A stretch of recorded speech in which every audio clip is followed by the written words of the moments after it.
Bahwa secara teori kita mengakui rahmat dan nikmat Allah sangat teramat besar, sangat teramat banyak. Berikutnya adalah bagaimana aplikasi hariannya.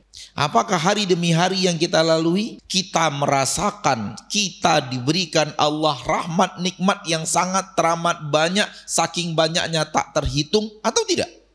Jawabannya hanya ada pada diri kita masing-masing. Bismillahirrahmanirrahim. Assalamualaikum warahmatullahi wabarakatuh.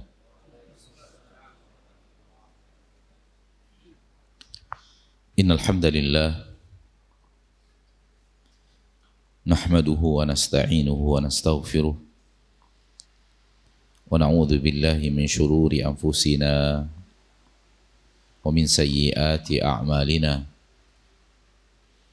Man yahdihillahu fala mudilla lah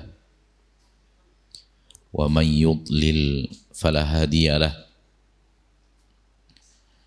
Asyhadu an la ilaha illallah wahdahu la syarika lah wa asyhadu anna Muhammadan abduhu wa rasuluh sallallahu alaihi wa ala alihi wa ashabihi wa man tabi'ahum bi ihsanin ila yaumiddin wa sallama tasliman katsira. Ya ayyuhalladzina amanu taqullaha haqqa tuqatih wa la tamutunna illa wa antum muslimun. Ya ayyuhan nasu taqu rabbakumul ladzi khalaqakum min nafsin wahidah wa khalaqa minha zawjaha wa batha minhuma rijalan katsiran wa nisaa'a wattaqullaha alladzi tasaaluna bihi wal arham innallaha kana 'alaikum raqiba.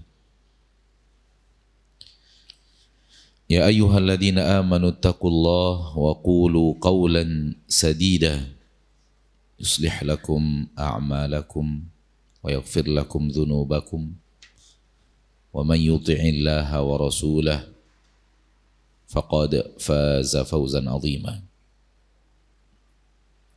Amma ba'du fa inna asdaqal hadithi kitabullah wa khairal hadi hadi Muhammadin sallallahu alaihi wasallam,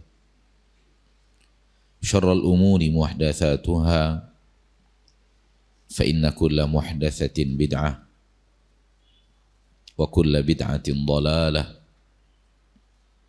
wa kulla dhalalatin finnar. Ma'asyiral muslimin, ma'asyiral muslimat, al-hadirin wal hadirat, al-musyahidin wal musyahidat, para pemirsa dimanapun anda berada, rahimani wa rahimakumullah.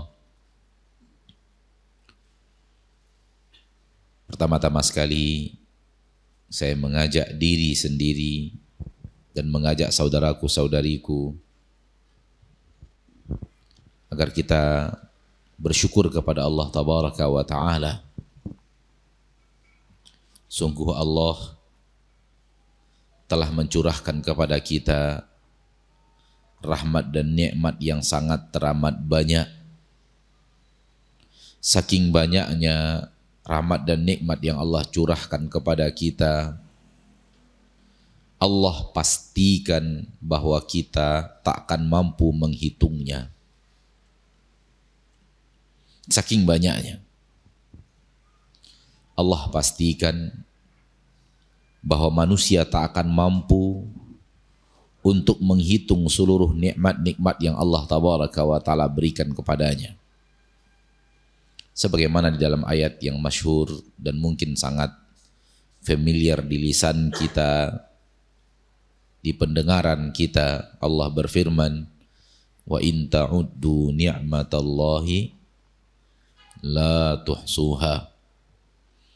Kalau kalian menghitung-hitung nikmat-nikmat Allah yang Allah berikan kepada kalian, la tuhsuha, tak sanggup kalian untuk mengetahui semuanya sehingga menghitung semuanya dan tak tersisa sesuatu yang belum dihitung. Itu arti adamul ihsa. Kita hitung, masih banyak yang lain yang belum Anda ketahui, yang tidak Anda bisa hitung. Begitulah rahmat dan nikmat Allah yang sangat banyak, sehingga manusia tak akan mampu untuk menghitungnya. Ini menunjukkan bahwa rahmat dan nikmat Allah yang Allah berikan kepada kita sangatlah teramat banyak.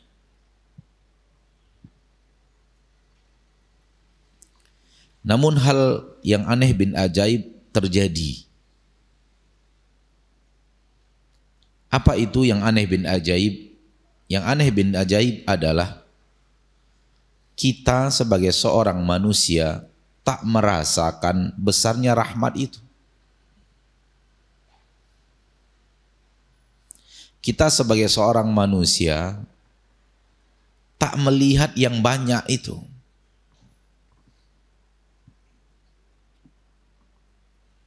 Atau dalam redaksi lain, kita sebagai manusia justru merasa rahmat dan nikmat Allah yang Allah berikan kepada saya tak banyak. Yang ingin saya katakan sekarang, ma'asyarul muslimin, mari masing-masing kita bertanya kepada diri kita masing-masing. Pertanyaannya adalah, benarkah saya sudah melihat rahmat dan nikmat Allah begitu besar, begitu banyak, saking banyaknya tak terhitung? Yang ingin saya tanyakan adalah aplikasi dalam realita kehidupan kita masing-masing.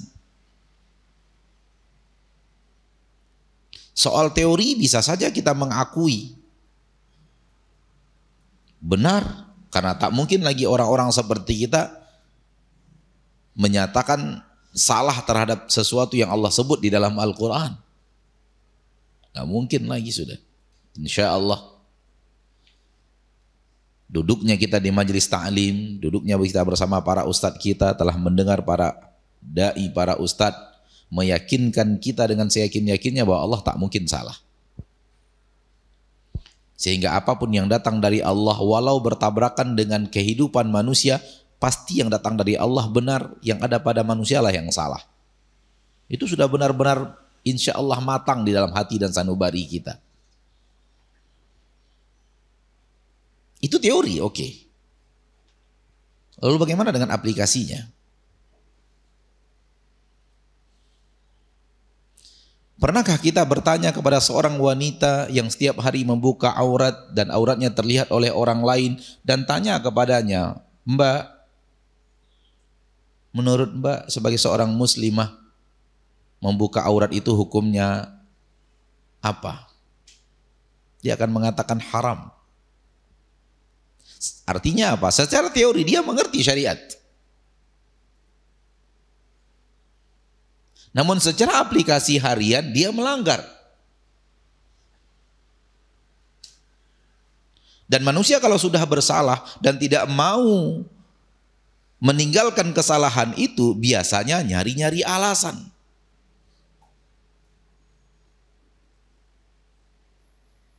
Kalau sudah tidak mau meninggalkan kesalahan, 1001 alasan dibuat. Salah satu di antaranya mereka katakan, yang penting hati saya kan baik. Walau saya tidak berjilbab. Saya tidak ingin lari kepada masalah itu. Tapi yang ingin saya katakan adalah, secara teori sudah benar. Bagaimana aplikasinya?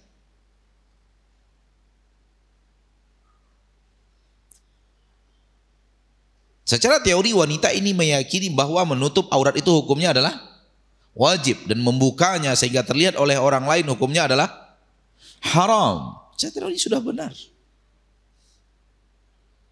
Namun ternyata dalam aplikasi setiap hari melakukan kesalahan. Mari kita tarik yang seperti ini kepada poin yang tadi sedang kita bicarakan. Bahwa secara teori kita mengakui rahmat dan nikmat Allah sangat teramat besar, sangat teramat banyak.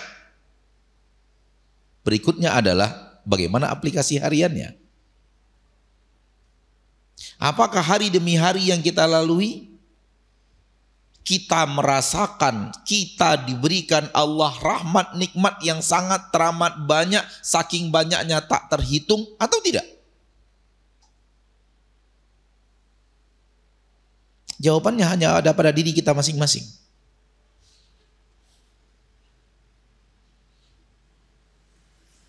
Dan saya berani mengatakan bahwa mayoritas umat Islam yang tahu ayat ini, tahu maknanya, mungkin menghafal nasnya, tak mengamalkannya dalam kehidupan sehari-hari.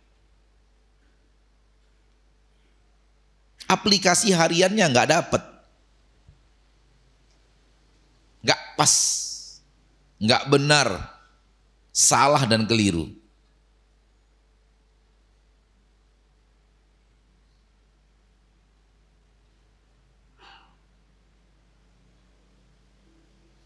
Bukankah ini suatu yang aneh bin ajaib? Allah nyatakan saking banyaknya tak terhitung, kita merasakan sedikit.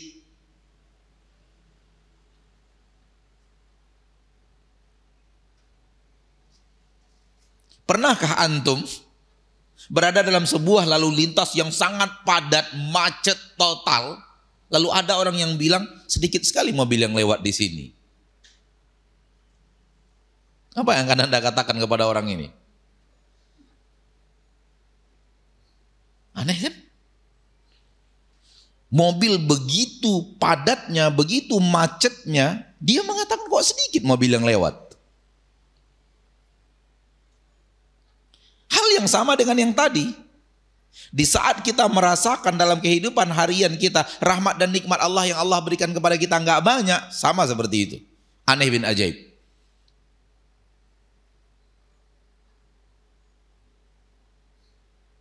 Mungkin kita akan berkata kepada orang yang mengatakan mobil sedikit di tengah macetnya mobil lalu lintas jalan tadi, kita akan mengatakan, kamu buta ya?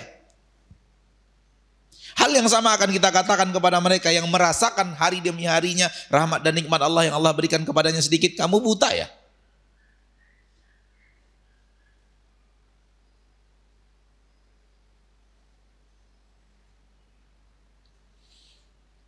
Saya mengatakan ini ma'asyarul muslimin, ma'asyarul muslimat, karena memang inilah realitanya dalam kehidupan kita bersama kaum muslimin. Kita merasakan, kita mendapatkan, kita menemukan banyaknya orang-orang yang tak merasakan rahmat dan nikmat Allah yang besar yang dia rasakan itu, yang dikatakan Allah itu.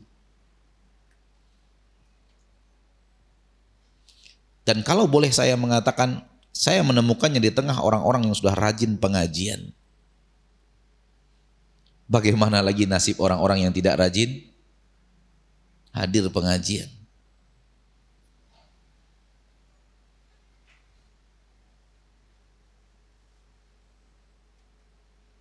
Semoga Allah tabaraka wa ta'ala memberikan kepada kita semangat untuk benar-benar berlatih untuk melihat banyaknya rahmat dan nikmat Allah yang Allah turunkan kepada kita setiap hari.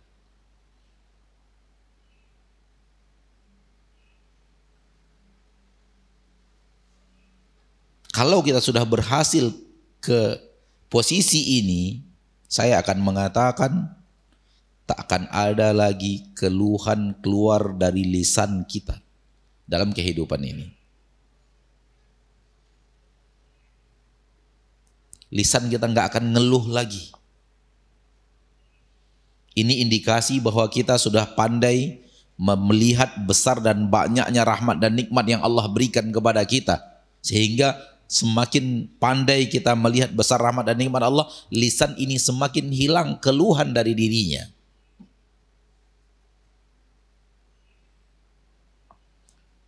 Kenapa? Untuk apa dia mengeluh lagi? Dia melihat besarnya rahmat dan nikmat Allah yang didapatkan setiap hari. Mau ngeluh apa lagi?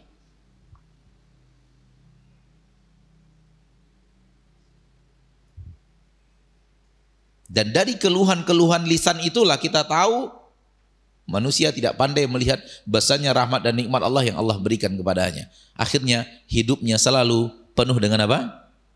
Keluhan.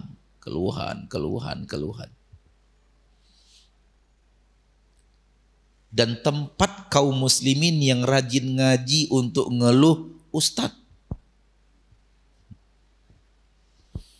Yang ini mengeluhkan suaminya, yang ini mengeluhkan istrinya, yang ini mengeluhkan anaknya, yang ini mengeluhkan ekonominya, yang ini mengeluhkan pekerjaannya, yang ini mengeluhkan tak punya anaknya, yang ini banyak beraneka ragam. Yang sudah punya karyawan banyak mengeluhkan karyawannya.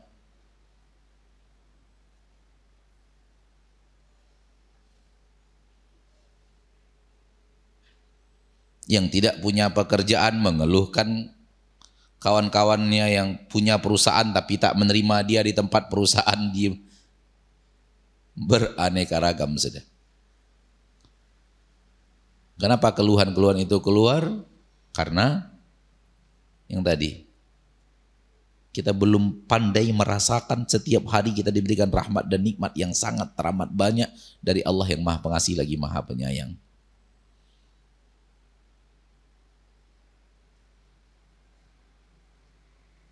Orang mukmin, orang muslim tak akan mengeluhkan hidup. Untuk apa dia keluhkan? Dia merasakan anugerah Allah yang sangat teramat banyak yang Allah berikan kepadanya. Terasa, nampak setiap hari. Apalagi yang dia keluhkan kepada Allah. Kalau ataupun ada sesuatu yang tidak dia sukai datang dalam hidupnya, dalam kehidupannya, di dalam hari-harinya, dia tahu bahwa memang begitulah hidup.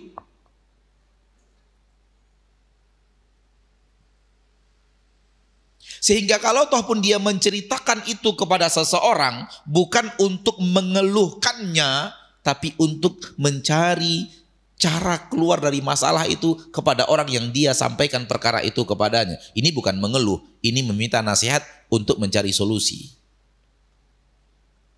Oleh karena itu salah satu kewajiban orang mukmin kepada orang mukmin lainnya, idzas tansahaka fansahhu. Apabila seorang mukmin datang kepadamu minta nasihat, maka berikan nasihatmu kepadanya. Nasihati dia. Apa ini? Seorang mukmin merasakan sesuatu dalam hidupnya, namun dia bingung mencari solusinya. Akhirnya dia harus bicara kepada orang yang lebih faham, lebih mengerti, lebih berilmu, lebih berpengalaman, lebih bijaksana. Dia curahkan apa yang terjadi pada dirinya untuk minta nasihat. Insahni, nasihati aku harus bagaimana? Dan ini bukan mengeluh. Ini menceritakan keadaan. Persis seperti perkataan Nabi Musa alaihi salam ketika sudah berjalan panjang, sudah lelah mencari tempat yang dikatakan oleh Allah dia akan bertemu dengan Nabi Khidir. Dia berkata kepada muridnya yang menyertainya, "Atina ghada'ana laqad laqina min safarina hadza nasaba." Mana makan siang kita sudah lelah sekali dalam perjalanan ini.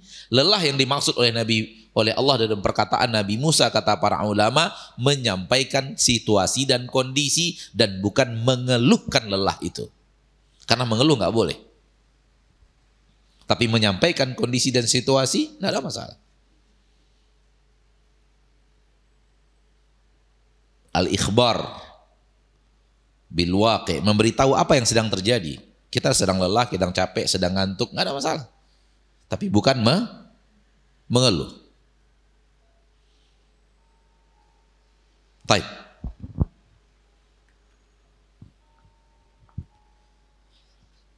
Dan ini disalah artikan oleh sebagian kaum muslimin. Idza stansahaka fansahhu. Apabila dia datang kepadamu minta nasihat, nasihati dia, itu disalah artikan oleh sebagian kaum muslimin dan muslimat, maknanya curhat kepada orang lain. Ceritakan ini, suami saya begini, anak saya begini, curhat. Rasanya kalau sudah cerita ke orang tentang beban hidup kita, berkurang beban hidup itu. Dan ini jadi kaidah hidup malah bagi sebagian orang. Harus ada tempat curhat. Siapa bilang tempat curhat itu hanya Allah Subhanahu wa ta'ala. Manusia bukan tempat curhat. Semakin banyak tempat Anda menyampaikan keluhan hidup Anda kepada manusia, selamat. Rahasia Anda semakin banyak terbongkar. Karena orang-orang yang amanah di dunia ini semakin langka.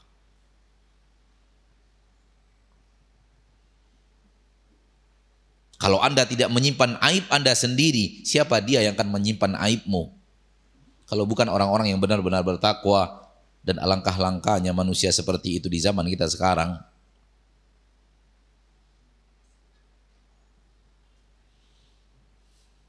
Seperti yang saya katakan tadi, bahwa kalau kita sudah pandai merasakan rahmat dan nikmat Allah sangat besar, tak ada keluhan hidup. Hidup ini nggak punya keluhan.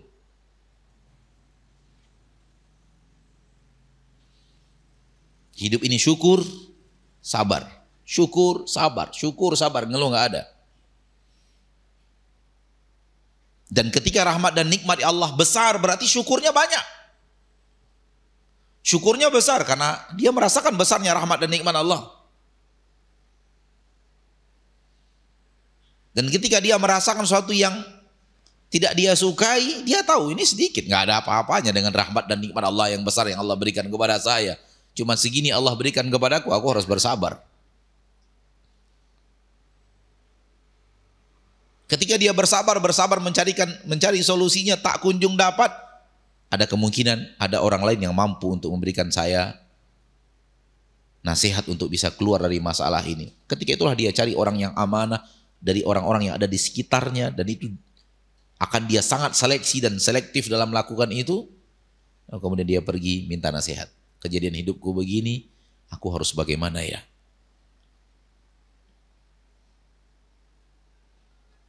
Dan tempat curhat satu-satunya adalah Allah Subhanahu wa ta'ala Rabbul Izzati wal Jalalah. Ma'asyiral muslimin, ma'asyiral muslimat, rahimani wa rahimakumullah. Dan apa yang saya katakan tadi tak mudah mengamalkannya. Sungguh tidak mudah. Ya. Karena rata-rata hidup manusia tak pandai bersyukur, akhirnya banyak mengeluh. Semoga kita berhasil mendidik diri kita untuk melihat rahmat dan nikmat Allah yang begitu besar yang Allah berikan kepada kita. Banyak orang mengira rahmat dan nikmat Allah itu fasilitas duniawi. Harta yang banyak, kendaraan yang mewah, rumah yang megah, berarti dapat rahmat dan nikmat Allah. Ini kesalahan besar. Sangat besar.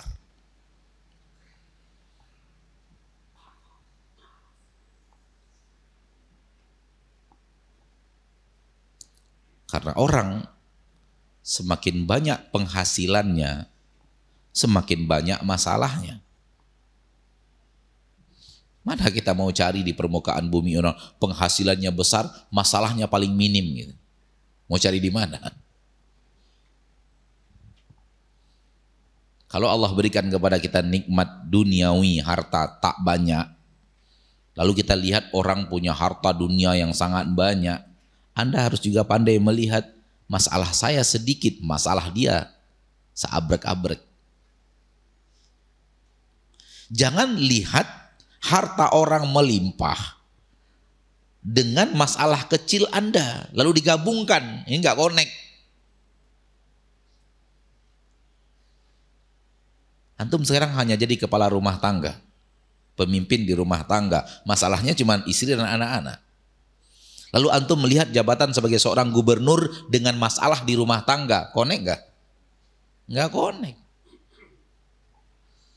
Lalu mengidam-ngidamkan alangkah enaknya jadi gubernur, dijaga kemana-mana, dikawal kemana-mana, disanjung di mana-mana. Antum hanya memikirkan sesuatu dengan kapasitas antum sebagai seorang yang mendapatkan salah itu. Hal yang sama dengan harta. Kalau antum melihat orang punya harta banyak, punya apa dia? Punya apartemen. 1, 2 gedung apartemen dia punya. Masalahnya juga sejumlah dengan lantai apartemennya itu. Antum hanya punya 1 rumah, ya masalah antum ya 1 rumah itu. Kesalahan banyak manusia memikirkan nikmat orang, melupakan penderitaan orang. Dan ini kesalahan yang terjadi juga sehingga membuat kita melupakan rahmat dan nikmat Allah yang Allah berikan kepada kita. Mata kita terlalu suka melihat nikmat yang ada pada orang lain. Ma'asyiral muslimin, ma'asyiral muslimat, saudara-saudariku rahimani wa rahimakumullah.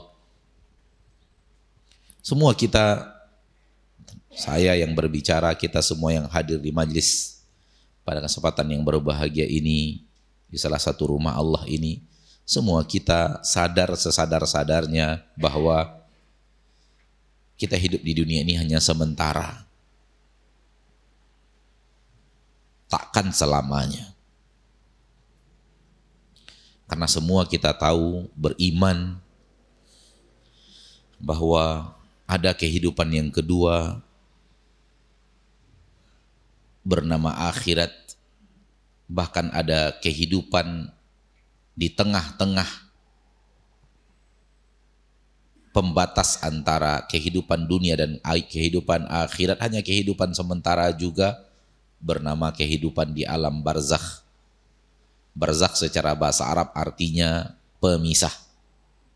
Barzakh secara bahasa Arab artinya pemisah. Dan tugasnya adalah memisahkan antara dunia dan akhirat.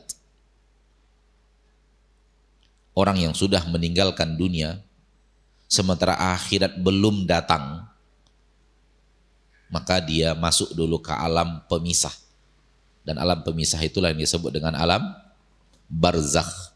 Wa min waraihim barzakhun. Setelah kehidupan dunia mereka ini, mereka masuk dulu ke alam barzakh. Namun secara hitungan akidah, barzakh ini sudah dihitung bahagian akhirat. Barzakh ini sudah dihitung bahagian akhirat. Sehingga kehidupan menjadi dunia, menjadi dua, dunia dan akhirat. Semua kita tanpa terkecuali, bahkan semua manusia di permukaan bumi tanpa terkecuali meyakini hidupnya di dunia takkan selamanya. Suatu saat dia akan bertemu detik-detik di mana dia harus meninggalkan bumi ini, meninggalkan dunia ini. Dan ini keyakinan semua manusia tanpa terkecuali. Tak terhitung muslim, non-muslim, mukmin, tidak beriman. Semua mereka meyakini. Kenapa? Karena nampak. Nampak orang tua meninggal, anak muda meninggal, bayi meninggal. Semuanya hidup hanya sementara. Akan tiba saatnya justru maka dia yang akan meninggal dunia. Maka soal kematian semua orang beriman. Beriman percaya adanya kematian.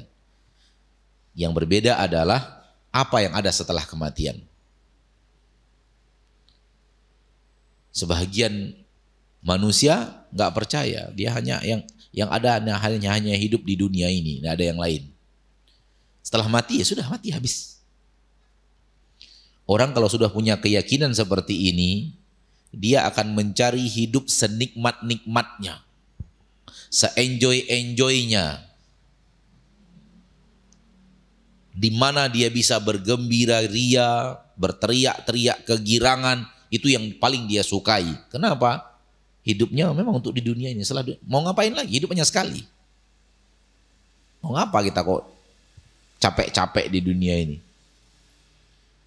Dan kalau begini cara hidup atau mengarah kepada ini pikiran hidup, takkan orang mau ke masjid, takkan orang mau berinfak, takkan orang mau berlelah-lelah membangun pesantren, takkan orang mau berlelah-lelah untuk melakukan kegiatan-kegiatan yang sifatnya hanya melelahkan diri. Tak ada di dalamnya yang namanya happy-happyan dan enjoy-enjoyan. Apa yang mereka suka? Yang mereka suka pesta, yang mereka suka ya sesuatu yang sifatnya kegembiraan syahwat. Kenapa? Karena mereka mengatakan in hiya illa hayatuna dunya namutu wa nahya wa ma yuhlikuna illa dar. Hidup kita hanya di dunia ini. Tidak ada kehidupan lain. Namutu wa nahya, kita hidup dan mati di sini sudah. Hidup mati. Wa ma yuhlikuna illa dar, dan tidak ada yang mematikan kita kecuali perjalanan waktu. Ya, normali kata mereka. Suatu hal yang normal saja, manusia hidup, lahir, balita, kanak-kanak, remaja, dewasa, tua, renta, mati. Ditelan usia.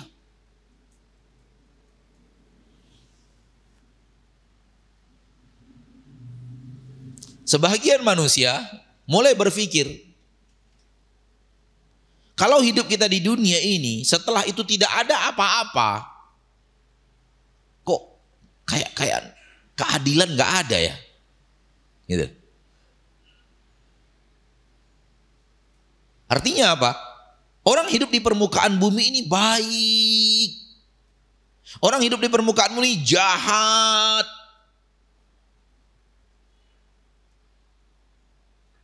Ada orang hidup di permukaan bumi memberikan kebaikan-kebaikan kepada orang lain. Ada orang hidup di permukaan bumi justru jahati orang lain. Kalaulah setelah kehidupan di permukaan di dunia ini setelahnya sama saja, kok kayak nggak adil. Akhirnya sebahagian agama yang keluarnya dari pemikiran, dari pikiran manusia mengatakan akan ada kehidupan setelah kematian. Namun mereka bingung kehidupan yang kayak apa.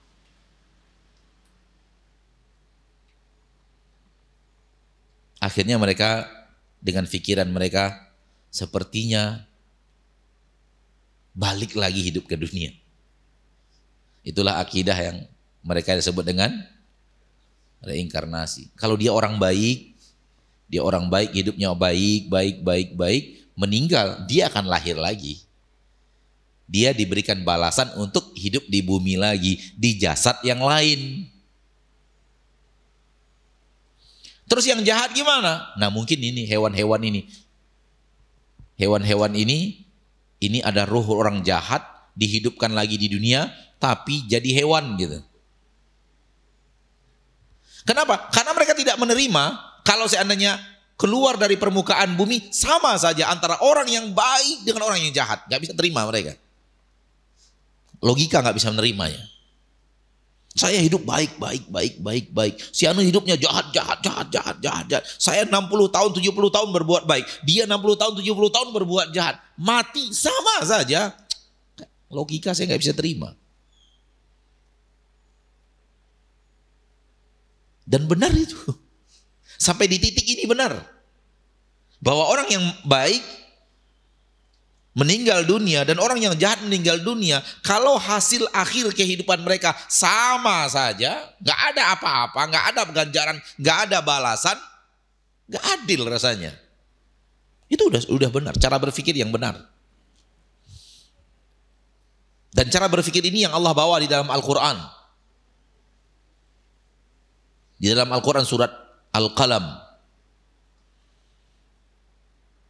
Allah tabaraka wa ta'ala berfirman, afanaj'alul muttaqina kal mujrimin? Apakah kami akan menjadikan orang-orang yang bertakwa sama dengan pelaku-pelaku durjana? Pelaku-pelaku maksiat yang durjana, apakah akan kami samakan saja mereka yang bertakwa hidup di dunia dengan orang yang durjana hidup di dunia, hasil akhirnya sama? Ini logika benar. Dan dengan logika itu Al-Quran turun untuk mengatakan akan ada kehidupan setelah kehidupan dunia. Karena nggak mungkin yang baik dan yang jahat diperlakukan sama. Yang patuh kepada Allah dan Rasul, yang setiap hari melakukan pelanggaran terhadap Allah dan Rasul, terhadap aturan-aturan Allah dan Rasul, akankah setelah wafat sama aja? Gak mungkin ini, gak adil. Namun mereka salah jalan. Kenapa? Mereka melakukannya dengan logika.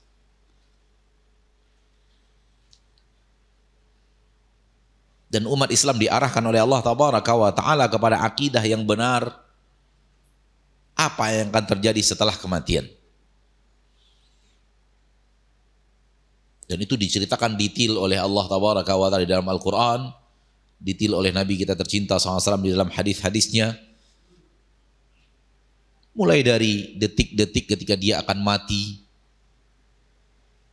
bagaimana detik-detik orang akan mati, dia melihat malaikat yang sangat banyak duduk sejauh mata memandang. Itu orang mau meninggal gitu tuh Pak.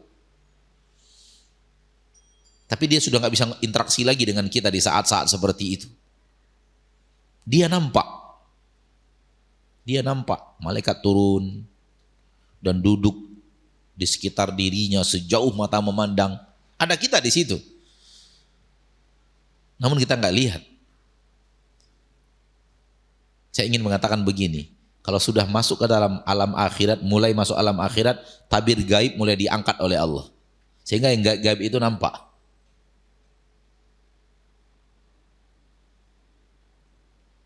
Sekarang disembunyikan oleh Allah supaya diuji keimanan kita. Yakin nggak kita ya? Kalau sudah masuk alam akhirat dibuka semuanya, dinampakkan semuanya. Tuh malaikat, tuh yang namanya Jibril, tuh yang namanya Mikail, tuh yang namanya Israfil.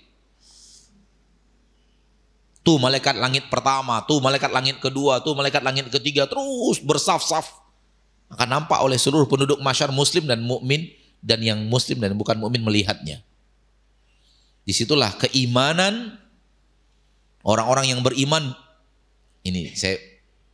Disitulah penyesalan orang kafir tidak beriman. Oh benar ada malaikat. Oh benar ada yang namanya Jibril, Mikail, Israfil. Oh benar datangkan neraka, didatangkan surga. Wah benar adanya surga. Sehingga di dalam Al-Quran Allah Tabaraka wa Ta'ala mengatakan kepada mereka yang mendustakan neraka, hadhihin narul lati kuntum biha tukadzibun. Ini dia neraka yang dulu kalian dustakan di dunia.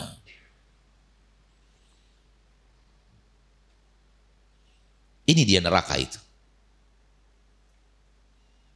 Dulu kalian tidak percaya adanya neraka. Kalian menganggap Muhammad ngayal. Kalian menganggap Muhammad itu ngarang-ngarang.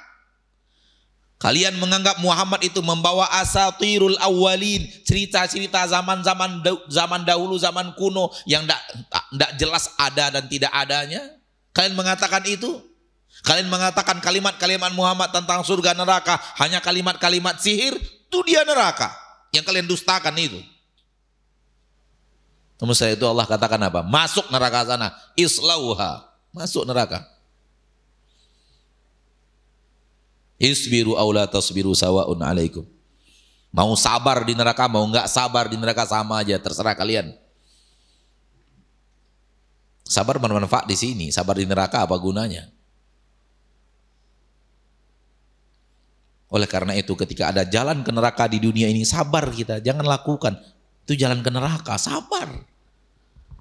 Supaya enggak masuk neraka dan disuruh sabar dalam neraka. Karena sabar terbagi dua.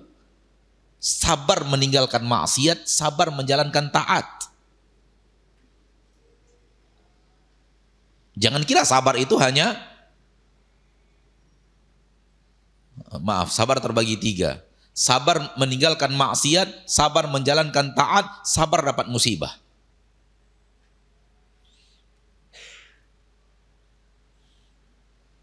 Rata-rata kita tahu sabar itu hanya apa? Ketika musibah datang harus bersabar. Tidak hanya itu. Dalam meninggalkan maksiat harus sabar. Sabar untuk menahan diri tidak melakukan maksiat padahal ingin melakukan itu. Bentengi dengan sabar.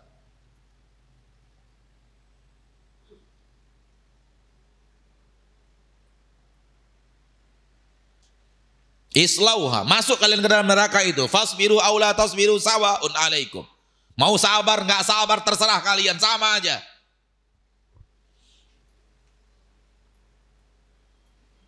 Dalam ayat lain Allah mengatakan, afa sihrun hadza? Apakah ini adalah sihir? Kalian dulu mengatakan ketika Muhammad mengatakan neraka itu sihirnya Muhammad. Tuh neraka tuh. Sihir ini. Am antum la tubsirun, atau kalian tidak pandai melihat? Intinya saya ingin mengatakan di dalam ayat-ayat Allah, di dalam hadis Rasulullah, detail semuanya disebutkan. Sampai bagaimana orang dihisab, bagaimana dia mendapatkan catatan kitab, apa yang akan dia ucapkan setelah mendapatkan catatan kitab, bagaimana orang yang bertakwa dibawa, dibimbing menuju surga, bagaimana orang-orang yang akan ke neraka dihalau ke neraka, apa yang dilakukan oleh malaikat-malaikat penjaga pintu surga di saat orang-orang yang akan masuk surga sudah berada di depan pintu surga, apa kata-kata mereka menyambut, apa pula yang dikatakan oleh penjaga-penjaga neraka di saat penduduk-penduduk neraka akan masuk neraka. Semua itu lengkap di dalam ayat-ayat Allah Tabaraka wa Ta'ala, detailkan ceritanya oleh Allah Tabaraka wa Ta'ala dalam Al-Quran, ditambah oleh hadis Nabi kita tercinta Muhammad Sallallahu Alaihi Wasallam bercerita tentang apa yang akan terjadi pasca kita meninggalkan kehidupan kita di permukaan bumi ini. Karena semua itu mustahil bisa didapatkan melalui logika manusia semata. Mustahil.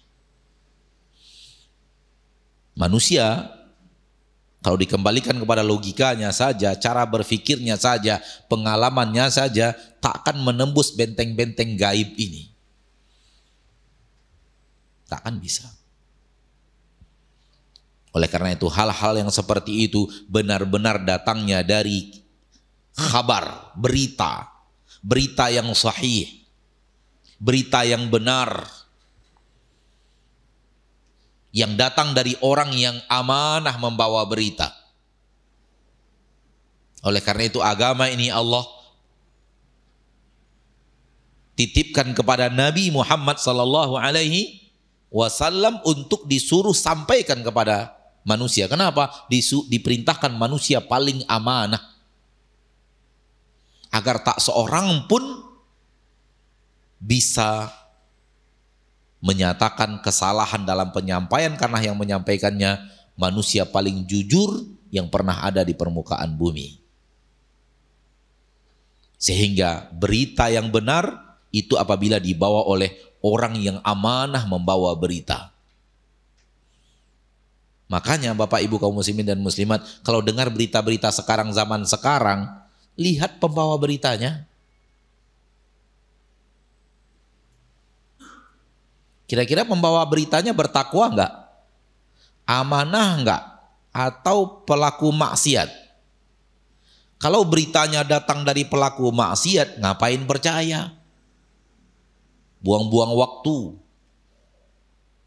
Paham gak yang saya maksud? Alangkah banyaknya kita sekarang terlalu percaya berita. Zaman kita sekarang zaman fitnah berita. Apalagi dengan mudahnya media sosial, membawa berita dari sana, berita dari sini, berita dari sana, dan kita telan mentah-mentah. Selamat Anda diarahkan orang ke arah yang mereka inginkan.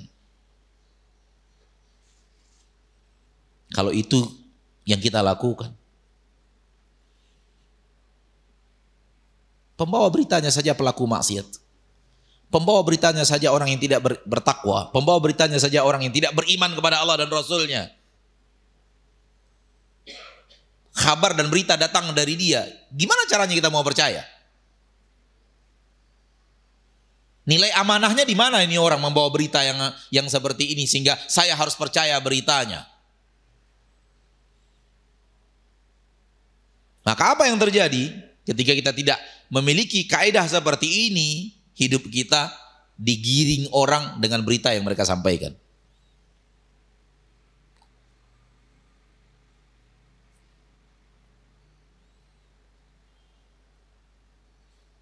Ketika saya sedang dakwah di salah satu kota di Sumatera Barat, tepatnya Payakumbuh, salah seorang kaum muslimin membawa pertanyaan seperti ini, Ustadz, kami dapat berita di sini, sebutkan nama tempatnya, nama informasi apa namanya tetap wadah medianya, bahwa Sumatera Barat ini, terutama Payakumbuh ini, tempat di mana maraknya terjadi cinta sejenis gay. Ya. Apa waktu itu namanya? Apa? LGBT. Itu tempat yang paling marak itu adalah Sumatera Barat, terutama yang paling banyak di Payakumbuh. Bagaimana menanggapi masalah ini, Ustadz? Ini pertanyaannya. Jawaban saya ketika itu, antum percaya saya membawa berita? Salah antum di situ. Terlalu percaya kepada yang membawa berita. Yang membawa berita itu siapa? Orang yang bertakwa, orang yang beriman, orang yang takut berdusta, orang yang takut dihisap oleh Allah kalau dia membawa berita-berita yang aneh-aneh. Salah antum di situ. Antum percaya dengan berita. Yang benar adalah lihat di depan, lihat di belakang, lihat kanan, lihat kiri, diameter sekian, radius sekian. Kejadian enggak? Enggak, berarti bohong berita itu.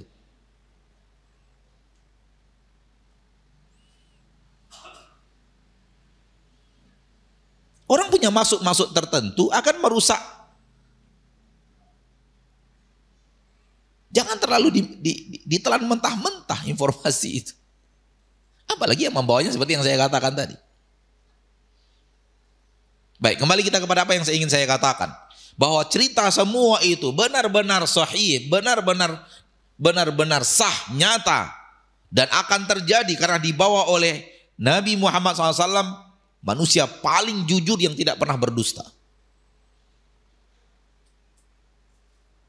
40 tahun lamanya beliau hidup bersama kaum Quraisy sebelum menjadi nabi dan rasul. Tak pernah berdusta. Kemudian beliau membawa wahyu dari Allah. Nabi Muhammad mengumpulkan orang Quraisy di sofa dan bertanya, apakah pernah kalian temukan saya berdusta? Apa jawaban Quraisy? Ma jarrabna alaika kadhiba. Kami tidak pernah menemukan satu kali pun kamu itu berdusta, wahai Muhammad. 40 tahun, Pak. Itu belum jadi nabi dan rasul loh. Itulah bersihnya nabi kita tercinta sallallahu alaihi wasallam, mulianya jiwa Nabi Muhammad SAW, mulianya budi pekerti nabi kita tercinta sallallahu alaihi wasallam, bahkan sebelum menjadi nabi dan rasul. 40 tahun hidup, gak pernah satu dusta pun ditemukan manusia, karena memang gak pernah berdusta.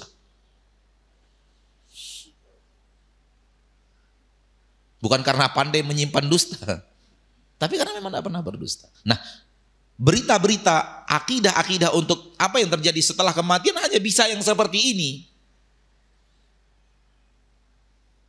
Tanpa ini nggak boleh diterima. Ini kesalahan manusia lainnya. Kalau bicara masalah gaib main terima saja. Sehingga apa? Sehingga dibohong-bohongi orang. Oh, di rumah ini ada penghuni, bentuknya begini. Dia jenisnya laki-laki, jenisnya perempuan, rambutnya panjang. Dia roh penasaran, arwah gentayangan. Lu percaya masalah-masalah gaib dibawa oleh orang-orang yang tidak jujur.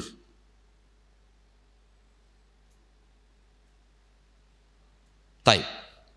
Intinya adalah kalau kita membaca ayat-ayat Allah, membaca hadis-hadis Rasulullah SAW, kita akan temukan, pasti akan kita temukan informasi yang sangat detail apa yang akan terjadi setelah kematian. Diskusi antar penduduk neraka, diskusi antar penduduk surga, diskusi antar penduduk neraka dengan penduduk surga, diskusi penduduk neraka dengan malaikat penjaga di neraka, diskusi antara penduduk surga dengan malaikat yang ada di dalam surga, detail disebutkan oleh Allah Tabaraka wa Ta'ala di dalam Al-Quran, dalam hadis Nabi Sallallahu Alaihi Wasallam. Dengan itu kita beriman, insya Allah. Tak seorang pun di antara kita yang hadir sekarang yang tidak beriman dengan semua itu. Permasalahan yang paling penting adalah bukan mengimani semua itu, tapi bagaimana melakukan persiapan untuk menghadapi semua itu.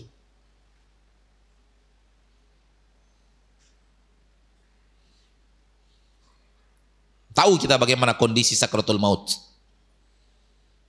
Tahu kita apa yang terjadi setelah sakratul maut. Sebelum dibawa ke alam kubur. Bagaimana seorang mukmin dibawa naik ke atas oleh malaikat, bertemu dengan para malaikat antara bumi dengan langit pertama. Bagaimana Malaikat yang membawa ruh itu minta bukakan pintu-pintu langit pertama kepada malaikat-malaikat penjaga langit pertama. Kemudian terus dibawa naik. Ada iring-iringan terjadi, para malaikat mengiringi ruh itu. Malaikat-malaikat yang ada antara langit pertama ke langit yang kedua. Jadi ada iring-iringan jenazah di permukaan bumi, jasadnya, ada iringan jenazah di langit, rohnya. Terus sampai ke langit yang ketujuh. Seperti itu. Dia mulai bertemu malaikat-malaikat. Sudah masuk alam akhirat. Oleh karena itu, seperti yang saya katakan tadi, para ulama ketika bicara kematian, pasca kematian itu sudah dihitung alam akhirat. Kemudian dibawa lagi turun ke bumi. Dan dimasukkan ke dalam jasadnya lagi. Terdengar dia telapak kaki orang yang meninggalkan pemakaman. Lalu apa lagi yang terjadi? Terus detail semua itu kita dengarkan, kita pernah pelajari, kita catat, kita imani. Namun ingat, setan ingin membuat kita lupa melakukan persiapan untuk semua itu. Allah dan Rasulnya ketika menceritakan semua itu bukan sekedar informasi.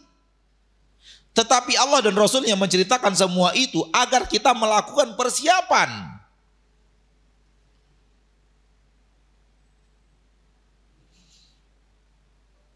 Persiapan untuk kehidupan yang seperti itu.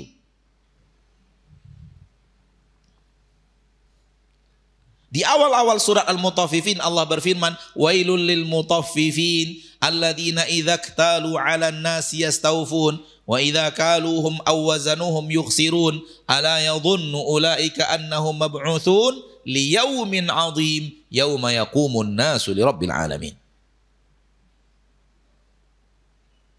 Celaka untuk orang-orang yang mencurangi timbangan. Yang apabila dia yang membeli, orang lain yang menimbang untuk dirinya, yastawfun, mereka minta disempurnakan timbangan itu.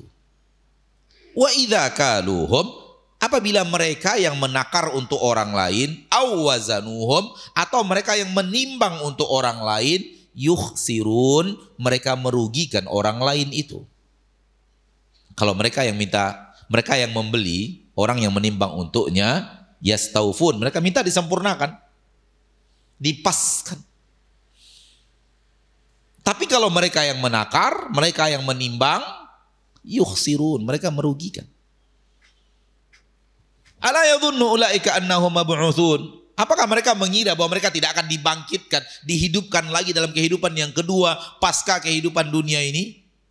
Liyaumin 'adzim, dibangkitkan untuk hari yang sangat teramat besar, hari yang sangat teramat dahsyat. Yauma yaqumun nasu lirabbil alamin, hari di mana manusia akan berdiri menanti Rabbul Alamin. Imam At-Tabari di dalam tafsir ayat ini, di dalam tafsir beliau tentang ayat ini mengatakan,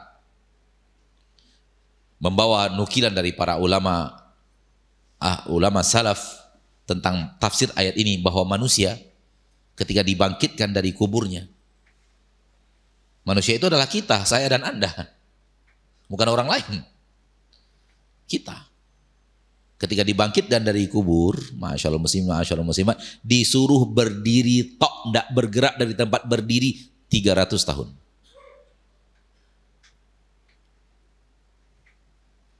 Berdiri tok, nggak bergerak dari tempat berdirinya. Berapa tahun? 300 tahun. Kalau saya minta Bapak Ibu sekarang berdiri 300 menit, kuat nggak? Nggak kuat ya, baru 300 menit. Nggak kuat, berat. Itu berdirinya 300 tahun. Maka kehidupan akhirat itu dahsyat, azim, hari yang sangat berat, hari yang sangat dahsyat, hari yang sangat susah. Lalu untuk apa Allah cerita itu? Agar kita bersiap. Jangan curangi timbangan. Agar kita bersiap, lakukan amanahkan kejujuran.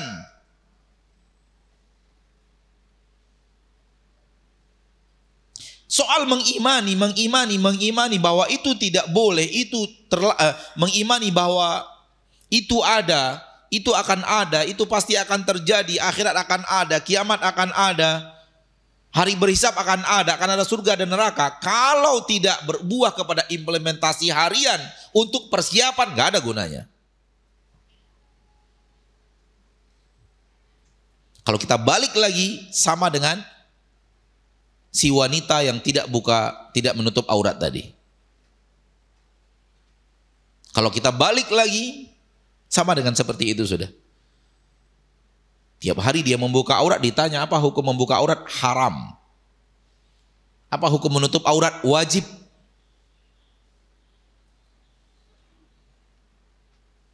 Semua itu disampaikan kepada kita, semua itu dikhabarkan kepada kita agar kita bersiap-siap untuk hari tersebut selama dalam hidup kita di permukaan bumi ini.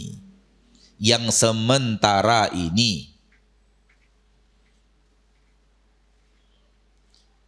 Memang hidup kita sementara, kita akan nyebrang ke akhirat pasti. Namun yang di sementara inilah bekal untuk kehidupan yang ada setelahnya.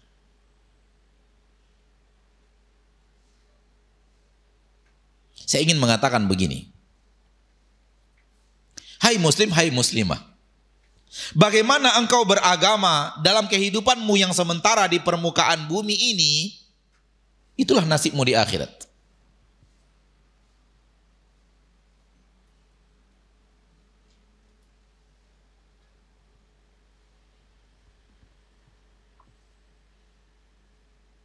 Seriuskah engkau menjalankan agamamu, kepatuhan dan ketaatan engkau kepada Allah Tabaraka wa Ta'ala dan Rasulnya tercinta, menjalankan kewajiban, ditambah dengan yang sunnat, meninggalkan yang haram, ditambah dengan yang makruh. Seriuskah engkau poin demi poin itu? Berarti selamat.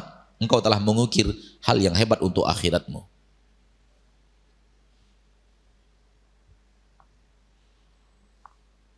Kurang serius Ustadz, lalai, akan susah hidupmu di akhirat. Amburadul Ustadz, amburadul hidupmu di akhirat. Kacau balau agama saya, haram saya tidak hentikan, yang wajib tidak saya tunaikan, hak tidak saya berikan kepada orang lain, kewajiban tidak saya tunaikan. Ini sudah, engkau hanya mengukir hidupmu di akhirat ketika engkau lakukan semua itu di permukaan bumi. Karena semua itu akan berbalas. Disinilah kita meyakini bahwa kehidupan akhirat hanya kehidupan balasan atas apa yang kita lakukan dalam kehidupan kita yang sementara di permukaan bumi ini. Bagus, bagus. Kurang bagus, kurang bagus. Setengah-setengah, setengah-setengah. Lebih mengarah kepada kurang, lebih mengarah kepada kurang. Sangat kurang, sangat kurang. Hancur-hancuran, hancur-hancuran. Dan jangan salahkan Allah. Engkau yang mengukir biografi hidupmu sendiri di akhirat dengan pekerjaanmu di permukaan bumi.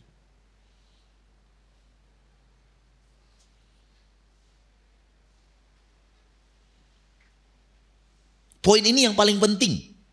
Karena Allah menceritakan semua itu di dalam ayat-ayat Allah.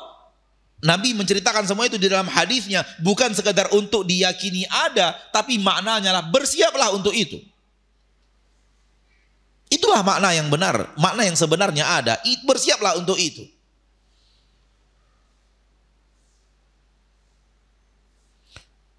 Dalam hadis yang sahih Nabi mengatakan kepada kaum muslimat, ketika itu adalah khutbah Id. Ya ma'syaran nisa, saya melihat kebanyakan penduduk neraka dari jenis kalian. Lalu apa perintah Nabi? Fatasaddaqna, maka banyak-banyaklah sedekah wahai kaum muslimat. Banyak-banyak sedekah wahai kaum muslimat. Untuk apa? Persiapan akhirat.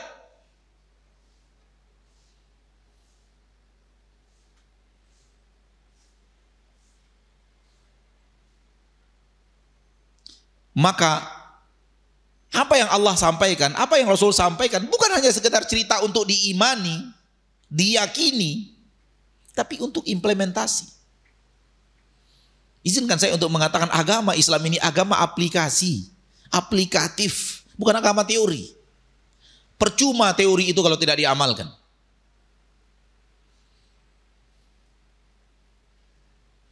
Islam itu bukan sekedar nama. Namun Islam itu adalah amalan ketika mengamalkan sesuatu. Kita selalu berbangga dengan nama sekarang. Ternyata pengamalannya amburadul. Terutama kita orang Indonesia ya. Indonesia ini terbuai sudah. Terbuai, umat Islam terbesar di dunia. Negara dengan penduduk muslim terbesar di dunia. Terbuai dengan, Masya Allah. Coba lihat amalannya. Islam ini. Yang seperti yang diamalkan banyak kaum muslimin. Itu amalan Islam. Di pasar-pasar, di transaksi-transaksi, di aktivitas harian. Tapi terbuai dengan, kalau sudah bicara Islam, wah, umat Islam terbesar, negara yang memiliki penduduk muslim terbesar di dunia. Bangga dengan nama itu. Untuk apa nama kalau aplikasinya jauh daripada apa yang ada dalam agama Islam itu.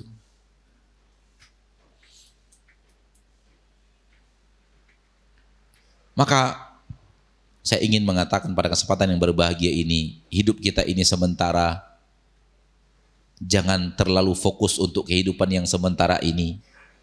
Gunakan dia semaksimal mungkin, mengambil bekal sebanyak-banyaknya untuk kehidupan setelah kematian.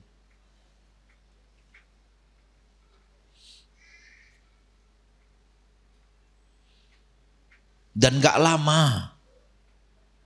Gak lama, ngambil bekal itu gak lama. Sabar untuk meninggalkan maksiat, sabar menjalankan taat, itu gak lama, sebentar.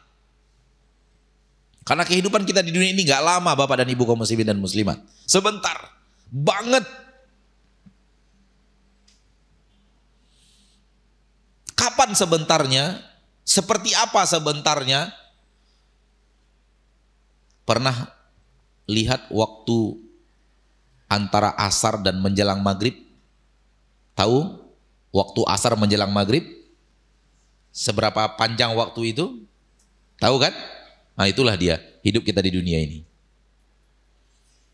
Asar sampai maghrib. Waktu sore. Sependek itu, sesingkat itulah umur kita. Yang mengatakan itu Allah di dalam Al-Quran. Di akhir surat An-Nazi'at. Surat An-Nazi'at ayat yang paling terakhir. Allah mengatakan, ka'annahum yawma yarawnaha lam yalbathu illa 'ashiyatan aw duhaha. Ketika mereka bertemu dengan hari akhirat, kita tinggalkan dunia, masuk alam akhirat, bertemu dengan akhirat, seolah-olah mereka tidak pernah tinggal di dunia kecuali bagaikan waktu pagi atau bagaikan waktu sore. Kecuali bagaikan waktu sore atau bagaikan waktu pagi. Ini akan terasa bukan sekarang. Nanti kalau kita sudah sama-sama hadir di mana? Di padang mahsyar. Maksud ayat ini, kita umat Nabi Muhammad ini ketika hadir di padang mahsyar kelak, mulai mereview berapa lama saya hidup di dunia. Kita tidak akan mengatakan 30, 40 tahun, 60 tahun, hilang semua itu. Kita akan mengatakan, saya hidup kayaknya cuma waktu sore aja. Atau waktu pagi aja, waktu duha.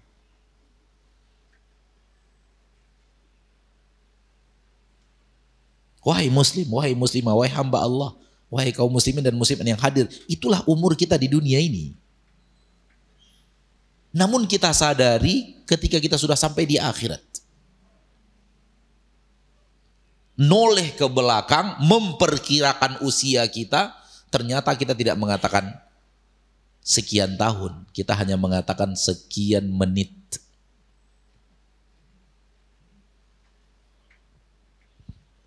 Apa yang terjadi? Yang terjadi adalah kita bertemu dengan hari akhirat yang sesungguhnya. Dan kita menakar usia kita dengan satu harinya akhirat. Ternyata usia kita di permukaan bumi dengan satu hari akhirat, itulah waktunya.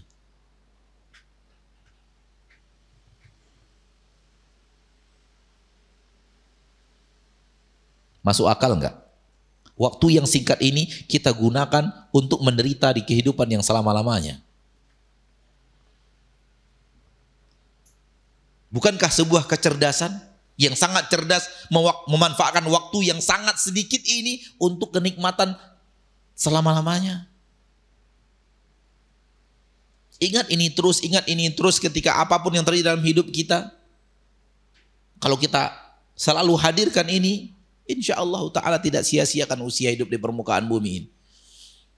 Tak akan kita tergiru untuk melakukan maksiat yang ditawarkan orang. Untuk mengambil sesuatu yang haram yang ditawarkan orang. Dan kita bersabar untuk melakukan ketaatan demi ketaatan kepada Allah Tabaraka wa Ta'ala Rabbul Izzati wal Jalalah. Karena memang kita hanya melakukannya sebentar saja. Untuk kenikmatan selama-lamanya. Oleh karena itu Nabi mengatakan orang yang cerdas adalah orang yang persiapan untuk akhirat. Oleh karena itu Fir'aun itu bodoh. Walau dia penguasa dunia ketika itu di zamannya. Kenapa? Dia hanya menikmati hidup yang sebentar kemudian mengabaikan kehidupan akhirat yang selama-lamanya. Fir'aun diberitahu oleh Nabi Musa tentang apa yang akan terjadi. Karena kewajiban para nabi memberikan kabar itu. Walau mungkin tidak sedetail, tidak tahu Allahu a'lam seperti apa detailnya informasi apa kabar dari Nabi Musa kepada Fir'aun. Tapi semua itu disampaikan. Para nabi dan para rasul diperintahkan Allah untuk menyampaikan apa yang akan ada di akhirat. Disampaikan kepada umatnya. Rusulan mubasyirina wa mundzirin. Seluruh para nabi dan para rasul diutus oleh Allah untuk memberikan kabar gembira akan adanya surga dan kenikmatan-kenikmatan yang ada di akhirat, mundzirin akan adanya neraka dan petaka-petaka akhirat. Seluruh para nabi dan para rasul. Berarti Nabi Fir'aun juga dapat kabar itu. Tapi dia dahulukan dunianya, dia dahulukan tahtanya, dia dahulukan hartanya, dia dahulukan kenikmatan-kenikmatan dunianya, dia tinggalkan kehidupan yang kekal di neraka Allah Subhanahu wa Ta'ala Rabbul Izzati wal Jalalah.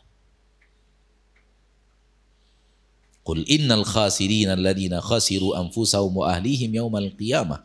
Katakan sesungguhnya orang yang rugi, sebenar-benar rugi adalah apabila rugi dirinya, rugi keluarganya di akhirat.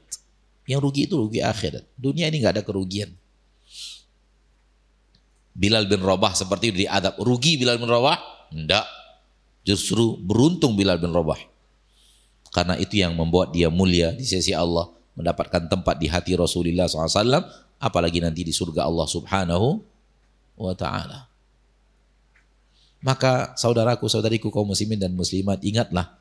Hidup kita di dunia ini sementara banget. Sebentar sekali. Bayangkan. Hidup kita hanya waktu sore. Asar sampai maghrib. Kira-kira berapa jam lah? 2 jam. 1 jam setengah. Itu mungkin bagi kita usianya panjang ya. Kan ada umat Nabi usianya sampai 100 tahun. Segitu dia rasa. Kalau kita setengah tahun, 50 tahun. Setengahnya 1 jam. Itulah usia kita di permukaan bumi. Mau kita manfaatkan untuk kenikmatan syahwat yang akan menghancurkan akhirat kita, mikir-mikir. Kita sudah beriman dengan adanya akhirat dan apa-apa yang akan terjadi di dalam akhirat. Sudah disampaikan kepada kita secara detail, sudah disampaikan kepada kita secara terperinci semuanya. Sudah kita dengarkan, sudah kita yakini dan imani, itu pasti terjadi. Kok masih salah pengamalan?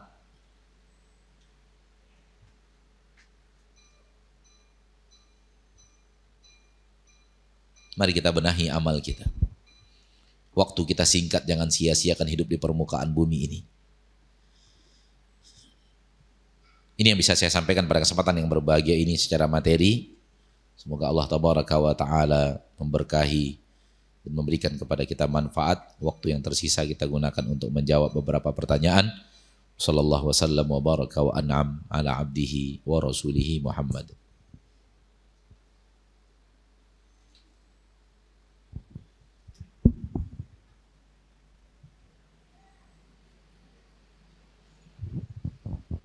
Kita panjang lebar tadi bicara keluhan, betul tidak?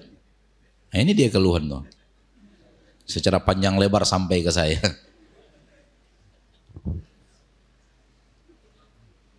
Hah? Ini dia keluhan. Surat.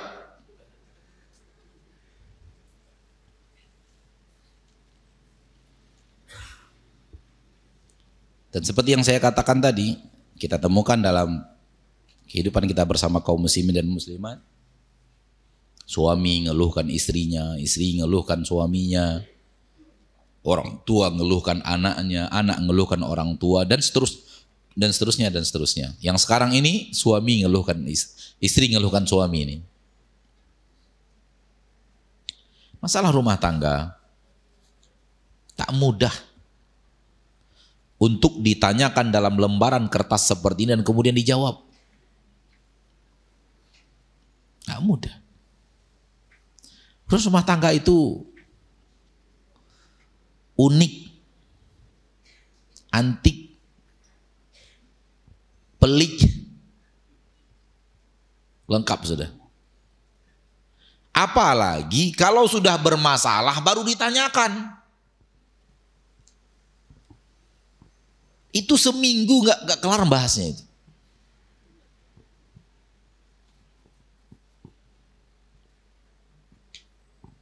Kemudian ditanyakan dalam format tulisan seperti ini, dan minta Ustadz menjawab. Bisa apa Ustadz? Ya paling ngomong sabar. Berdoa kepada Allah, minta kepada Allah. Paling Ustadz bisa ngomong itu. Detail bahasan nggak akan bisa. Ibu yang bertanya kepada saya dengan pertanyaan panjang tentang suaminya ini, 5 tahun terakhir, kemudian 2 tahun terakhir, 1 tahun banyak sekali tadi. Apa yang bisa saya jawab coba?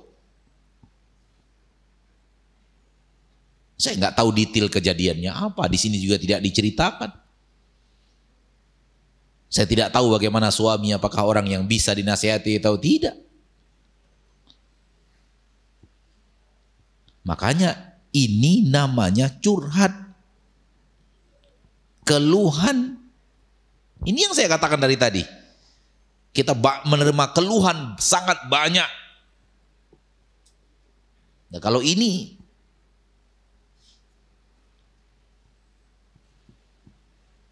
ya. Dan saya mengajak kita bersyukur kepada Allah atas rahmat dan nikmat yang sangat besar. Agar hilang keluhan-keluhan itu, mari kita didik diri kita untuk bersyukur kepada Allah. Melihat besarnya rahmat dan nikmat Allah yang Allah berikan kepada kita. Nih saya akan hilang keluhan. Kan itu yang kita katakan dari tadi. Pertanyaan pertama, keluhan itu yang disampaikan ke saya. Masya Allah.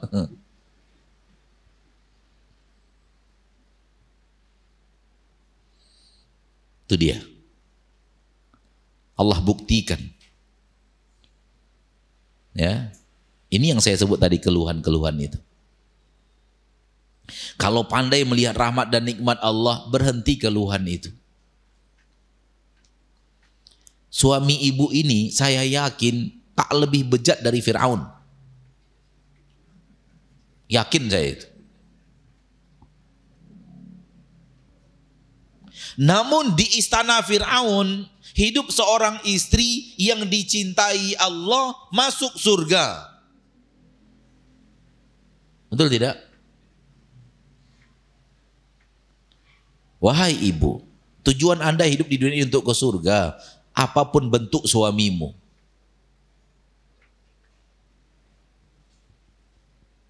Maka teruslah berjalan di atas jalan ke surga.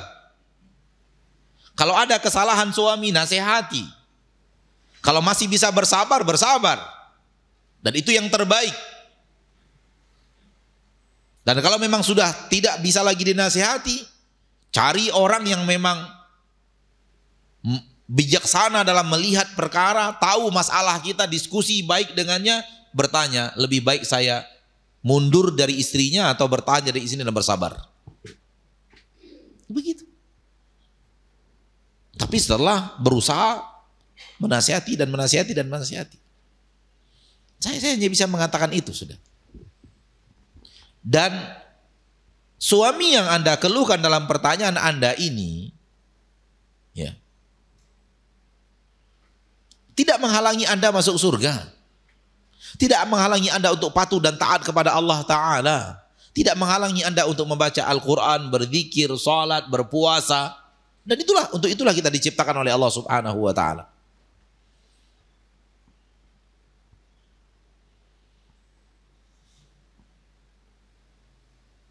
Dan lihat rahmat-rahmat Allah yang lain yang Allah berikan kepada kita. Jangan mata kita hanya tercurah kepada masalah yang sedang menimpa kita. Coba lihat rahmat Allah yang lain.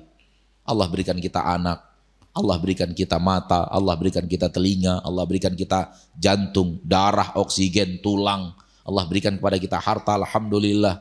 Betapa banyak yang harus kita syukuri. Kalau kita lihat rahmat dan nikmat Allah itu, berhenti mengeluhkan suami ini. Yang ada adalah saya berjalan ke surga, saya syukuri nikmat-nikmat Allah Ta'ala dengan banyak-banyak melakukan ketaatan. Suami salah saya nasihati, dia ikut, alhamdulillah nggak ikut urusan dia dengan Allah Ta'ala, saya lanjut di atas jalan ke surga. Urusan selesai. Namun kalau kita terima keluhan ini, datang keluhan lain, datang keluhan lain, datang keluhan lain, datang keluhan lain. Kalau urusan rumah tangga seperti yang saya katakan tadi, nggak kelar. Seminggu ngurusnya nggak kelar.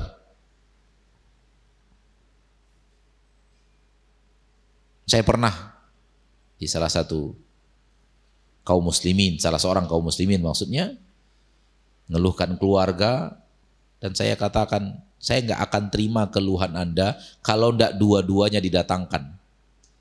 Kalau satu pusing saya.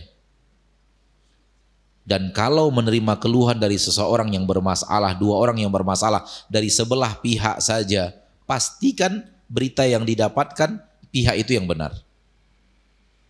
Kenapa? Dua orang yang sedang berseru, bermasalah, kita hanya dengar dari sebelah pihak. Ya pastikan pihak itu yang benar. Apalagi dalam urusan rumah tangga.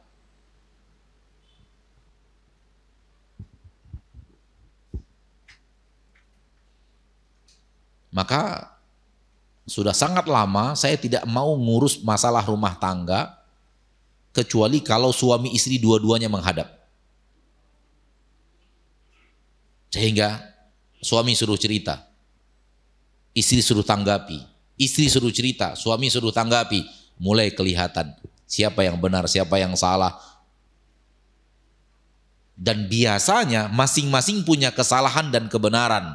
Tinggal hitung persentase. Paham Mbak?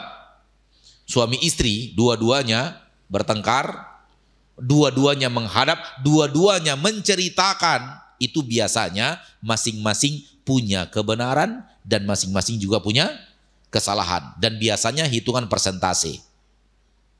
Misalnya suami benar 70%, berarti salahnya 30%.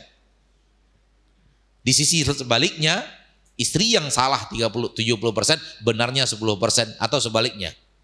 Bisa 60-40, bisa 50-50, tergantung cara kita menilai persentase akan kebenaran dan kesalahan yang terjadi pada perseteruan itu.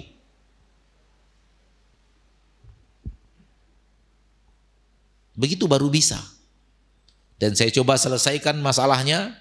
Saya minta mereka berjanji untuk melakukan ini. Janji 2 bulan melakukannya. 2 bulan yang akan datang kita ketemu lagi. Ketemu lagi. Setelah 2 bulan bagaimana perkembangan perjanjian kemarin. Ternyata ada pelanggaran, buat perjanjian baru, lihat 2 bulan yang akan datang. Seperti itu Pak. Makanya saya katakan gak cukup seminggu ngurusnya. Dan gak selesai dengan pertanyaan seperti ini.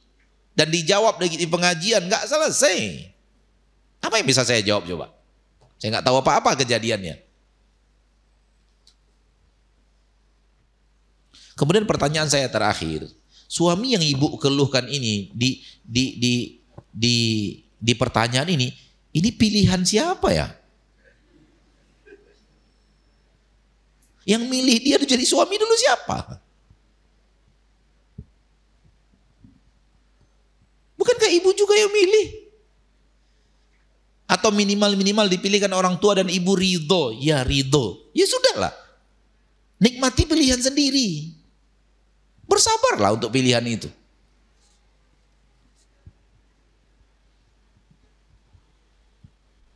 Nasihat saya terakhir, jangan lagi melakukan hal seperti ini kepada ustadz manapun. Baik suami, jangan lakukan kepada ustadz manapun, keluhkan istri Anda. Baik istri, jangan lakukan itu kepada ustadz, keluhkan suami Anda. Tidak ada gunanya. Paling ustadz menjawab ya kayak gitu-gitu aja jawabannya. Sabar bu, berdoakan suami, banyak-banyak tahajud, berdoa ada ketika tahajud. Banyak-banyak bersabar. Paling itu aja. Nasihat umum. Wallahu a'lam.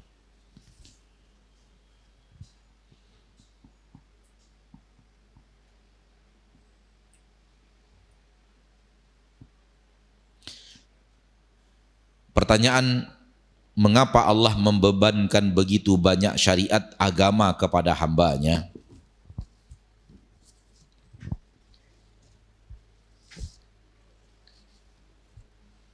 Saya mengatakan justru tidak banyak.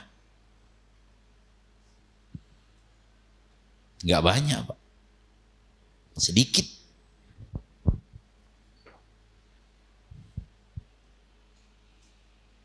Saya tidak setuju dengan cara berpandang yang bertanya membebankan banyak. Mana yang banyak itu coba?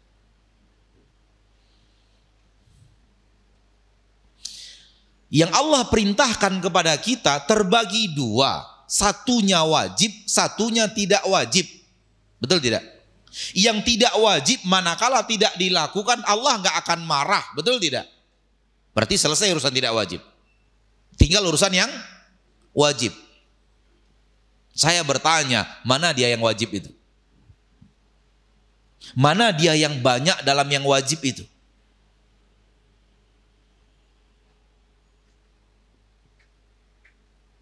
Coba lihat baik-baik.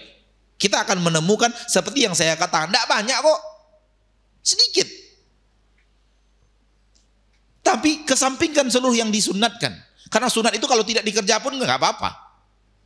Nggak sholat duha nggak apa-apa. Nggak sholat tahajud nggak apa-apa. Nggak sholat qobliyah ba'diyah nggak apa-apa. Nggak puasa Syawal nggak apa-apa. Nggak puasa Senin Kamis nggak apa-apa. Mana dia yang wajib yang banyak itu? Sholat, banyak sholat Pak. Hah? Hanya berapa kali? 5 kali sehari dan semalam. 1 kali sholat berapa menit? Berapa? 5 menit. 5 kali 5. 25 menit. Jadi karyawan berapa menit? 8 jam. Kenapa kita nggak ngeluh kan? Berat banyak jadi karyawan ini. Terlalu banyak yang dibebankan kepada saya sebagai karyawan. Kayaknya perusahaan saya ini menzolimi saya gitu. 8 jam gak ngeluh-ngeluh. 5 menit kok ngeluh. Kali 25, kali 5. 25, cuma 25 menit loh. Banyak mana coba. Itu ada orang buka toko. Terus cari karyawan di tokonya. Jam 10 pagi sampai 10 malam. 12 jam. Kenapa nggak protes kita kepada yang punya toko itu? Terlalu banyak beban yang kau memberikan kepada karyawanmu. 12 jam dipekerjakan 10 pagi sampai 10 malam. Enggak juga. Karyawannya enjoy. Ini aja 25 menit loh Pak.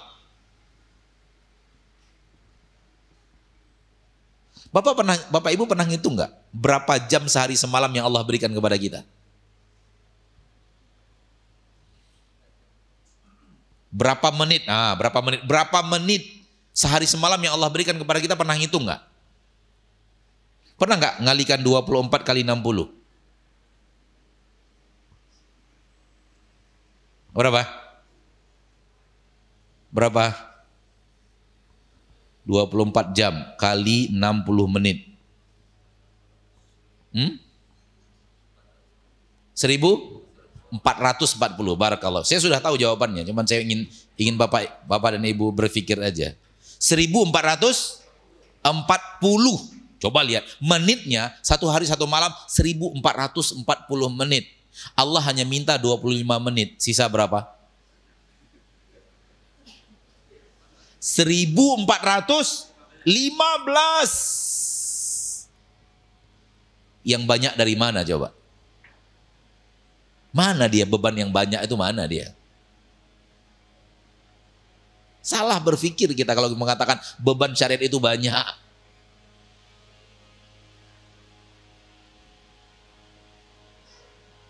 Zakat. Banyak zakat itu? Tidak banyak. Berapa cuman? 2,5% sekali setahun. Hanya 2,5%.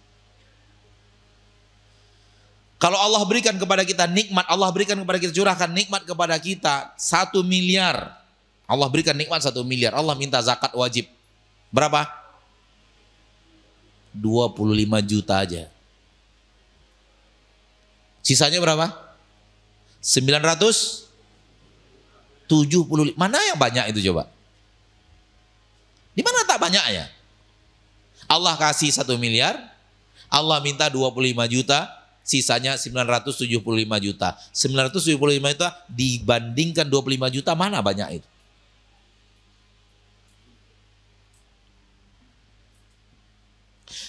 Allah ciptakan hari dalam setahun berapa? 360. Kita hitungin Hijriah. 360. Kita disuruh berpuasa berapa hari? 30 hari? Salah. Kita hanya disuruh berpuasa 15 hari. Siapa yang puasa Ramadan full dari awal sampai akhir? Atau hanya puasa siangnya saja, malamnya enggak? Hah?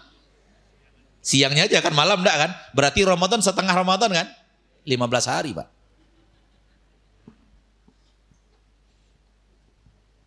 Kalau ada yang mengatakan saya puasa full Ramadan full, bohong dia itu. Mana bisa puasa Ramadan full?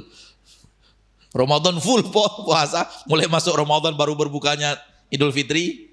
Nggak bisa. Ramadan memang 30 hari, tapi kita puasa setengahnya loh. Setengahnya kita puasa. Siangnya saja, malamnya enggak. Berarti kalau setengah Ramadan 30, berarti setengahnya berapa? 15 hari, tambah-tambah dikit karena memang lebih 12 jam ya 16 hari lah. Masih sisa berapa? 360 kurang 16. Masih 344 hari. Allah seolah-olah mengatakan kamu mau makan, mau minum, makan no, minum no. Nggak apa-apa, salah. Yang penting 16 hari ini jangan makan, jangan minum. Sudah saya katakan tadi, nggak Syawal nggak apa-apa, nggak puasa Ayyamul Bid nggak apa-apa, nggak puasa Senin Kamis nggak apa-apa. Mana dia yang banyak itu coba? Nggak ada yang banyak itu, sedikit. Ya, jadi salah berpikir. Salah berpikir membuat akhirnya jadi apa? Jadi terasa berat. Kok banyak kali, banyak. Enggak ada yang banyak. Kenapa? Karena yang sunat enggak dikerjakan enggak apa-apa. Wallahu a'lam. Itu satu. Yang kedua, saya akan mengatakan agama ini ketika Allah perintahkan kita, karena di dalam apa yang Allah perintahkan itulah di dalamnya kenikmatan hidup. Ini yang agak panjang kita kalau ingin bicarakan. Allah suruh kita sholat karena Allah tahu orang yang rajin sholat hidupnya tenang. Allah suruh puasa karena Allah tahu orang yang rajin puasa hidupnya nyaman. Justru Allah bebankan untuk memberikan kenikmatan kepada kita. Oleh karena itu agama Allah turunkan untuk merahmati, bukan untuk membebani. Wa ma arsalnaka illa rahmatan lil alamin. Justru ketika manusia keluar dari agama, hidup mereka susah. Itu yang sebenarnya terjadi. Namun untuk masalah ini terlalu panjang untuk kita bicarakan. Cukup segitu dulu jawaban kita kepada saudara atau saudari kita yang bertanya. Ini lagi, surat lagi. Panjang suratnya, Masya Allah. Membacanya saja butuh waktu dan konsentrasi.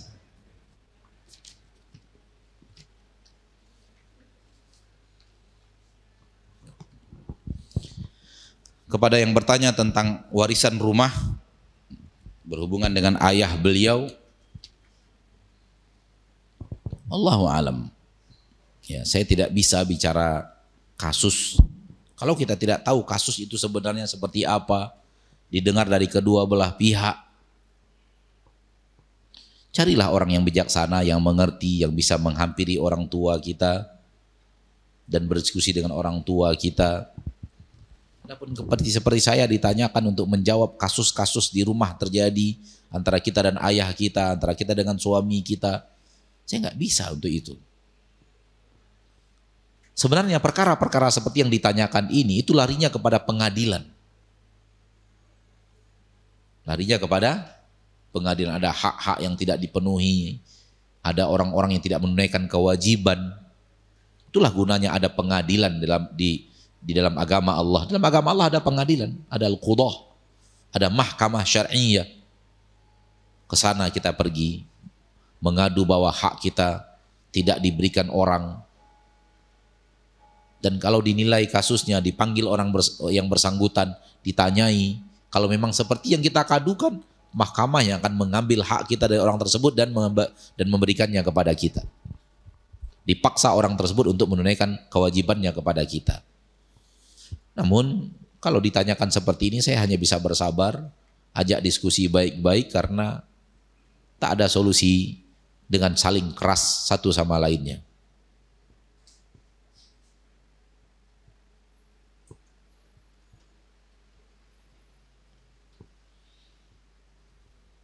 Ketika ana mendengar azan asar dan waktu di antara asar hingga maghrib, ana selalu merasa sedih dan selalu merasa takut. Ana merasa di saat-saat itu seperti ana akan dipanggil Allah dan merasa akan hancur dunia ini. Apakah hal ini lumrah, Ustadz? Sangat tidak lumrah.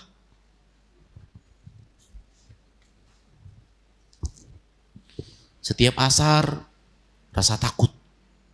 Rasa apa tadi? Rasa takut dan rasa sedih. Setiap datang waktu asar, datang rasa sedih, datang rasa takut. Itu kan gak lumrah. Aneh. Ada apa? Kenapa sedih? Kayaknya dunia ini mau hancur, Ustaz. Oh, kayaknya. Gak hancur juga. Besok kayaknya gak hancur juga. Besok kayaknya gak hancur juga. Kan gak lumrah itu. Untuk apa sedih dan takut?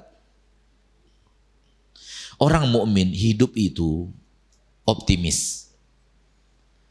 Orang mukmin hidupnya itu bersiap untuk akhirat, semangat dalam bersiap untuk akhirat. Itu pola hidup orang mukmin, bukan sedih dan takut begini. Justru sedih dan takut begini biasanya datang dari iblis dan bala tentaranya. Karena di dalam Al-Quran Allah berfirman tentang sifat iblis dan bala tentaranya adalah liyahzunal ladzina amanu. Iblis ingin membuat orang yang beriman sedih. Maka sifat sering sedih, takut, khawatir, cemas, itu rata-rata datang dari was-was iblis. Dengan aneka ragam cara. Sedih, takut, khawatir, cemas itu ia berikan kepada kita. Dia bahagia kalau orang beriman, dihantui rasa kesedihan, dihantui rasa ketakutan dan kecemasan. Karena ketika itu orang beriman akan labil. Dan ketika dia labil, ibadahnya tidak akan baik dan maksimal. Maka jangan takut dan sedih. Kalau memang dunia akan hancur, ruku dan sujud kita sekarang. Mau hancur, hancurlah. Hancur dalam keadaan kita sedang ruku dan sujud. Baca Al-Quran, mau hancur sekarang, hancurlah. Kita wafat dalam keadaan membaca, begitu. Itu baru orang mukmin. Toh pada akhirnya semua kita ingin apa? Wafat dalam keadaan husnul khatimah.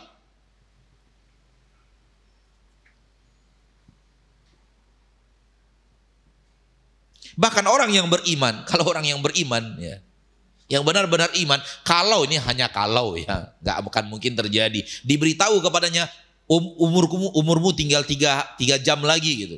Syukur dia, wah alhamdulillah. Ini saat bertemu dengan Allah, bahagia dia bertemu dengan Allah. Langsung baca Quran, semangat. Karena akan bertemu dengan Allah Subhanahu wa ta'ala. Bukan sedih dan takut dan khawatir.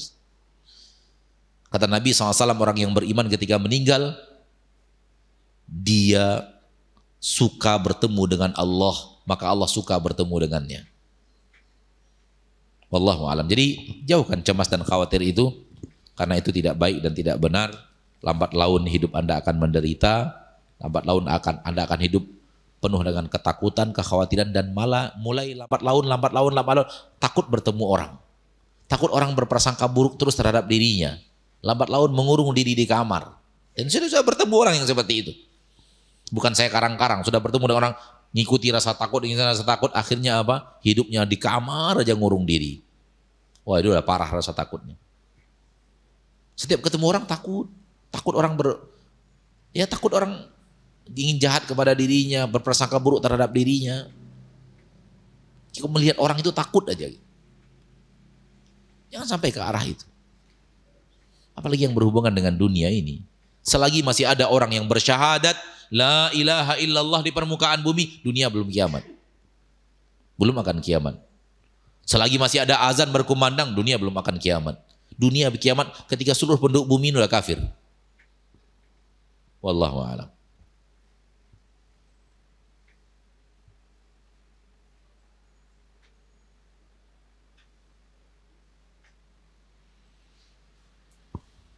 Amalan apa yang bisa saya lakukan ketika saya yang haid? Banyak sekali yang bisa dilakukan ketika haid. Yang tidak boleh itu hanya sholat dan puasa.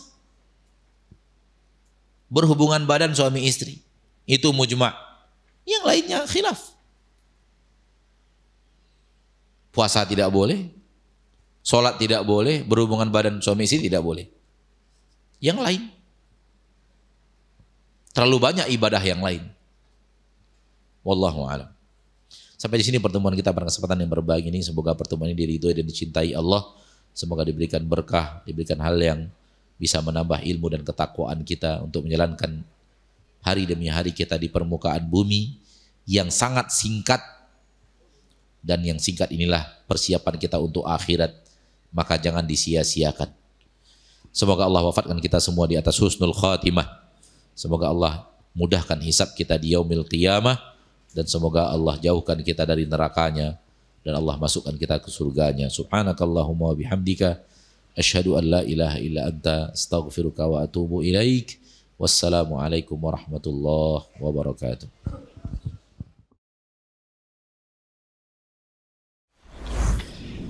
Jazakumullah khairan, barakallahu fikum. Video ini dibuat atas partisipasi dari donasi Anda. Semoga menjadi amal jariah bagi Anda semuanya.